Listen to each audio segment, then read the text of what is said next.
শুধু রাজনৈতিক কারণ নয়, জমি দখল কিংবা সামাজিক বিরোধেও মব তৈরি হয়ে উঠেছে নিয়মিত একটি কৌশল। উদ্দেশ্য একটাই, সংগঠিত বিশৃঙ্খলা ঘটিয়ে ব্যক্তি বা গোষ্ঠীগত স্বার্থসিদ্ধি। প্রশাসনের নাকের ডগায় দিনে দুপুরে চলছে মবের নামে হেনস্থা বা পিটিয়ে মানুষ মারার ঘটনা। বিস্তারিত সুমাইয়া খানের রিপোর্টে। রাজশাহী নগরীর ভদ্রা পারিজাত আবাসিক এলাকার এই ভিডিওটি ভাইরাল সামাজিক মাধ্যমে। যুবলীগের এক নেতার বিরুদ্ধে স্থানীয় এক ব্যবসায়ীর বাড়ি থেকে অর্থ ছিনিয়ে নেওয়ার অভিযোগে ঘটনাস্থলে হাজির হয় উত্তেজিত জনতা। কয়েক মিনিটেই পরিস্থিতি চলে যায় নিয়ন্ত্রণের বাহিরে। এ সময় বাসায় একা থাকা এক নারীকে নির্যাতনও করা হয় বলে দাবি করা হয়।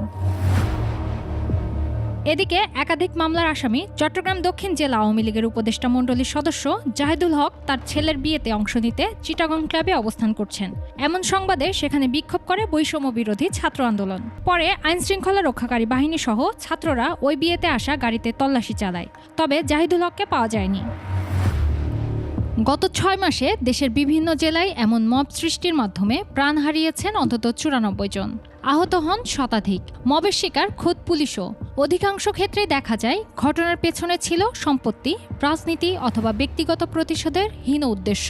মবকে কেন্দ্র করে যাতে কোনো এই সামাজিকভাবে রাজনৈতিকভাবে এটা ইনিয়ে বিনিয়ে এটা ঠিক আছে, এই ধরনের শাস্তি বা এই পরিস্থিতি ওই ব্যক্তির প্রাপ্য, এই ধরনের বক্তব্য দিলে কিন্তু মব নিয়ন্ত্রণ করাটা খুব কঠিন হবে। কারোর বিরুদ্ধে অভিযোগ থাকলে সেটা আইনগত ব্যবস্থা গ্রহণের মাধ্যমে সেটি সমাধান হবে। ব্যক্তির বিচার করতে পারে না। নিজের হাতে বিচার করার সংস্কৃতি যেন নিয়মিত রুটিন হয়ে গেছে মব জাস্টিস নামে। আইন প্রয়োগকারী সংস্থাগুলো শক্ত অবস্থান না নিলে এই মব ঠেকানো কঠিন হয়ে পড়বে।